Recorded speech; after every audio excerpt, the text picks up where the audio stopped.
ദർശിക്കും. ദൈവത്തിന്റെ പരിശുദ്ധാത്മാവ് ഞങ്ങളോട് പറഞ്ഞു, ഈ ചെറുപ്പക്കാരനെ ഞാൻ ഏറ്റെടുക്കുക, എന്റെ സ്നേഹം ഞാൻ അവന് കൊടുക്കുക, അവനെ ഞാൻ ഒരു പുതിയ സൃഷ്ടിയാക്കി മാറ്റും എന്ന് ഞങ്ങളോട് ദൈവത്തിന്റെ പരിശുദ്ധാത്മാവ് ഞങ്ങൾക്ക് വെളിപ്പെടുത്തി. ആ ചെറുപ്പക്കാരന് ധൈര്യം കൊടുത്തു, അവന് സമാധാനമായി, അവന് കൂടുതൽ ഉണർവ് വന്നു, ഉന്മേഷം വന്നു.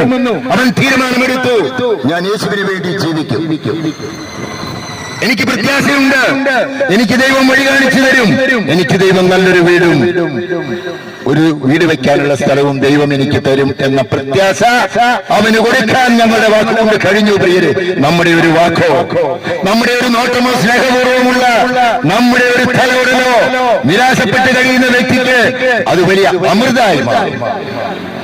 അമൃത് എന്താ അമൃതം എന്ന് പറയുന്നത്? മൃത്യുവില്ല.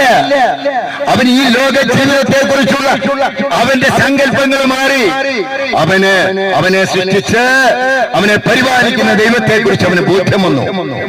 ദൈവം ഒരിക്കലും അവനെ കൈവിടുകയില്ല എന്ന് ഞങ്ങൾ ഉറപ്പ് കൊടുത്തു. നിന്നെ സൃഷ്ടിച്ച നീ അറിയാതെ നിന്റെ അമ്മയുടെ ഉദരത്തിൽ ജന്മം നൽകിയ ദൈവത്തിന് നിന്നെ കുറിച്ചൊരു പദ്ധതിയുണ്ട്, ഒരു പ്ലാനുണ്ട്. നീ ദൈവത്തിന്റെ പദ്ധതിക്കും പ്ലാനിനും അനുസരിച്ച് നിന്റെ ജീവിതത്തെ വിട്ടുകൊടുക്കുമ്പോ ദൈവം നിന്റെ ജീവിതത്തിൽ ഇടപെടുമെന്ന് പറഞ്ഞു. അവനത് ബോധ്യം വന്നു.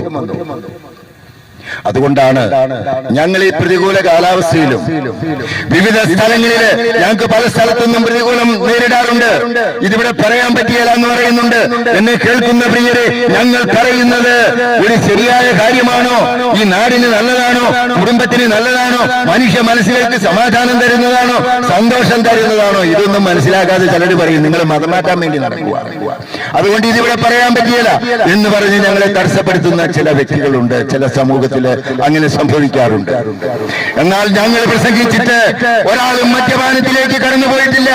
ഞങ്ങളുടെ പ്രസംഗം കേട്ടിട്ട് ആരും കൊലക്കത്തിലെടുത്ത് ആരെയും കൊല്ലാൻ പോയിട്ടില്ല. ഞങ്ങളുടെ പ്രസംഗം കേട്ടിട്ട് സർക്കാരിന്റെ മുമ്പിൽ ആരും പോയി ഹർത്താലും ബന്ധുക്കളും സംഘടിപ്പിക്കുകയില്ല. അതാണ് ഞങ്ങൾ പറയുന്നത്, ഞങ്ങൾ പഠിപ്പിക്കുന്നത്. ഒരു കരണം തടിക്കുന്നവന് മറുകരണം കാണിച്ചു കൊടുക്കുന്ന ഒരു പ്രവൃത്തിയാണ് യേശുവിന്റെ പ്രവൃത്തി. ആ യേശുവിന്റെ പ്രവൃത്തി അനുസരിച്ചാണ് ഞങ്ങൾ ജീവിക്കുന്നത്. അതുകൊണ്ട് തന്നെ ഞങ്ങളെ ആര് ഉപദ്രവിച്ചാലും, ഞങ്ങളെ ആരെല്ലാം ചീത്ത വിളിച്ചാലും ഞങ്ങൾ അവർക്ക് വേണ്ടി പ്രാർത്ഥിക്കും. അവർക്ക് നന്മ വരണമേ എന്ന് പ്രാർത്ഥിക്കും. അങ്ങനെ ഞങ്ങൾ പ്രാർത്ഥിക്കുമ്പോ ഒരുപാട് അനുഭവങ്ങളുണ്ട്. ഞങ്ങളെ എതിർത്തവർ, ഞങ്ങളെ കല്ലെറിഞ്ഞവർ, ഞങ്ങളെ ഉപദ്രവിച്ചവർ കഴിഞ്ഞ നാളുകളില് ഇന്ന് ഈ സുവിശേഷം പറയാൻ മയക്കുമരുത്ത് വിവിധ സ്ഥലങ്ങളിലൂടെ സഞ്ചരിച്ചുകൊണ്ടിരിക്കുക. യേശുവിനെ കണ്ടെത്തി, ആ സ്നേഹം മനസ്സിലാക്കി. കൊടും കുറ്റവാളിയായ തിരുവനന്തപുരം ചെങ്കൽച്ചോളയിലെ കൊടും കുറ്റവാളിയായ